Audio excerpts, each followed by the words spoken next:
Voici le Béélite. On l'appelle aussi l'œuf du roi.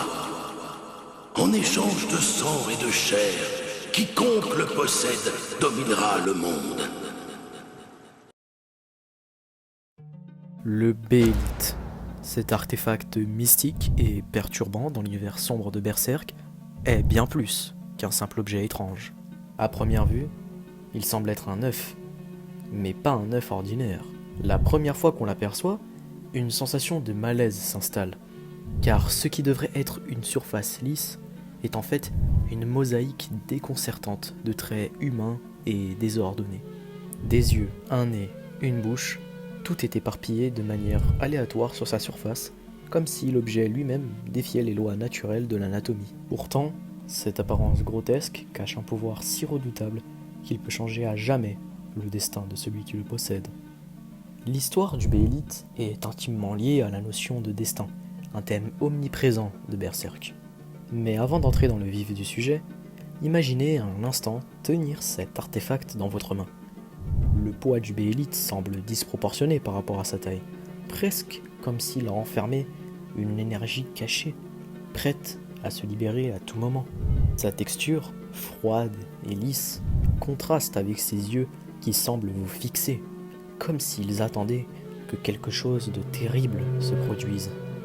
Ne réagissant pas au toucher, il a été dit que dans certaines situations particulières, cet œuf maudit peut s'éveiller et lorsqu'il le fait, ce serait pour plonger son porteur dans un monde de ténèbres. Le Béélite est par excellence un instrument du destin.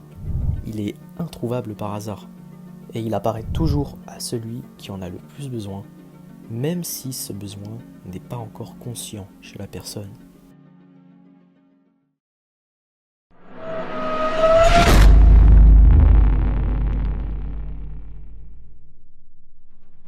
Le concept de causalité, omniprésent dans cet univers sombre et implacable, dicte que chaque Béélite a un propriétaire prédestiné, quelqu'un dont les désirs, les souffrances et les ambitions conduiront inexorablement à une rencontre fatidique avec cet artefact.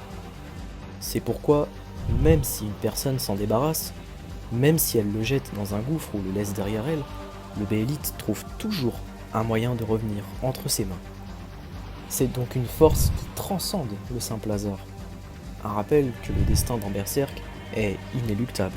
Prenons un exemple précis qui illustre le concept de la destinée. Guts, le protagoniste, a trouvé un Béélite presque par hasard, du moins en apparence. Pour lui, à ce moment-là, cet objet n'était qu'une curiosité de plus dans un monde rempli d'horreur. Cependant, en y regardant de plus près, on peut se demander si ce hasard n'était pas orchestré par une force plus grande. Était-ce donc une coïncidence que Guts, un homme constamment en lutte contre son propre destin, se retrouve en possession d'un artefact qui représente la soumission ultime à celui-ci? Ce genre de questions éveille chez nous une réflexion intime sur la manière dont le destin et la causalité sont manipulés dans le monde de Berserk.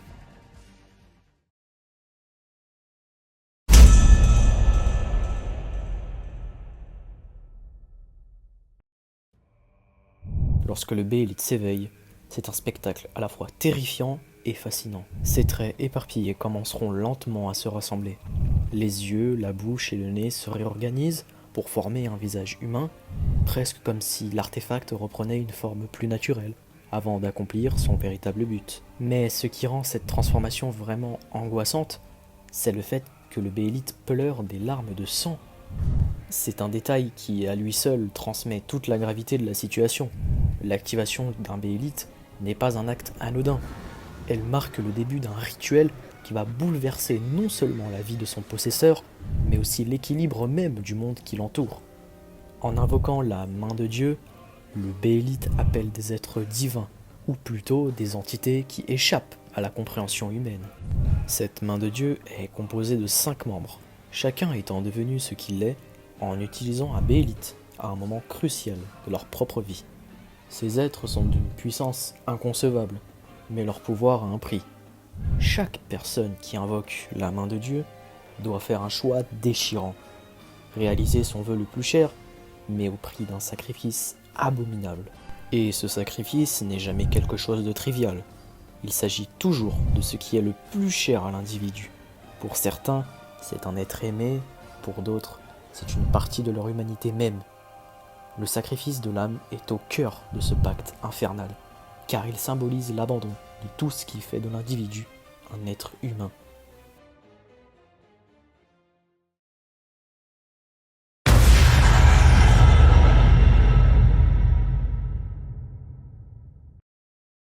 La scène la plus emblématique qui voit le potentiel du Béélite s'exercer, c'est sans doute celle de l'éclipse.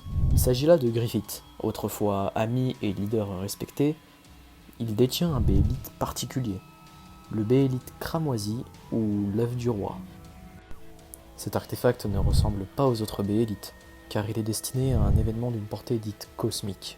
Griffith, lors de cet événement tragique, se trouve à un point de non-retour. Ses rêves, ses ambitions et sa souffrance convergent dans un seul moment où le Béélite s'éveille, répondant à l'appel silencieux de son désespoir le plus profond.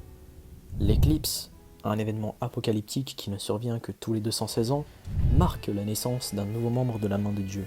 Griffith, en sacrifiant ses compagnons, la troupe du Faucon, devient alors Femto, le 5e membre de la main de Dieu.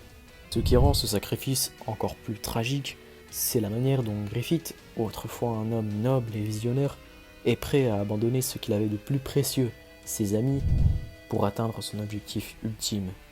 Le Béélite pourpre ou cramoisi n'est pas seulement un outil de destruction, c'est un miroir des désirs les plus profonds de son porteur.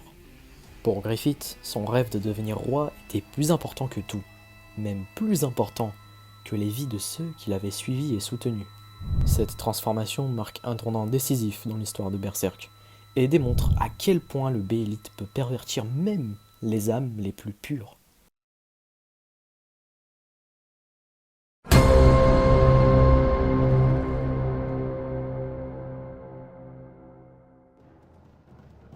Cependant, le Béélite et la main de Dieu ne sont pas uniquement des instruments de destruction, ils sont aussi liés à la création. Le monde de Berserk est divisé entre 3 réalités, celle des hommes, celle des créatures surnaturelles et celle des abysses.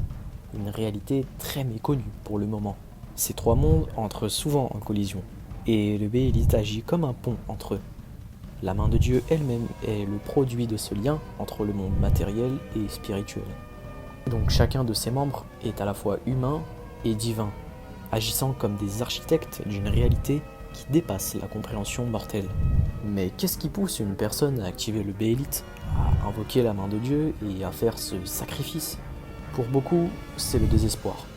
Dans l'univers cruel de Berserk, où la vie est souvent courte et brutale, le Béélite offre une échappatoire, une promesse de pouvoir et de réalisation, mais toujours à un coût dévastateur.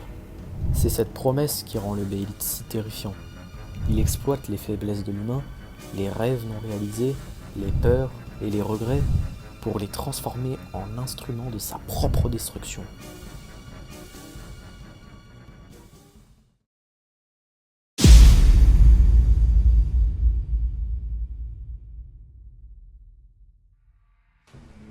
Un autre personnage lié au Béélite est l'œuf du monde parfait, une créature apostolique qui joue un rôle central dans la création du nouveau monde de Griffith.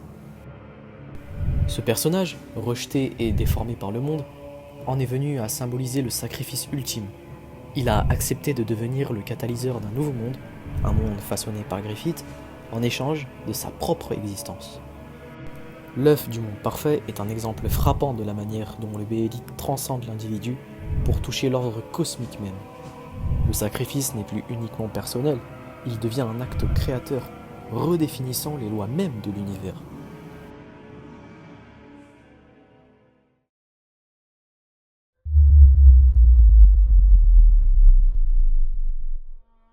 Ainsi, le Béélite, à travers tous ces exemples, devient plus qu'un simple objet magique. Il est l'incarnation de la lutte entre le libre arbitre et la fatalité.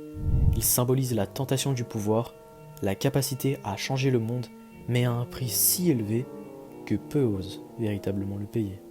En fin de compte, le Béélite rappelle constamment que dans l'univers de Berserk, rien n'est gratuit. Tout pouvoir, toute ascension, toute victoire a un coût, souvent payé dans le sang et les larmes. Et malgré les horreurs qu'il engendre, le Béélite continue d'attirer ceux qui cherchent désespérément à échapper à leurs conditions, prouvant une fois de plus que l'humanité, dans sa quête du pouvoir, est prête à sacrifier jusqu'à son âme.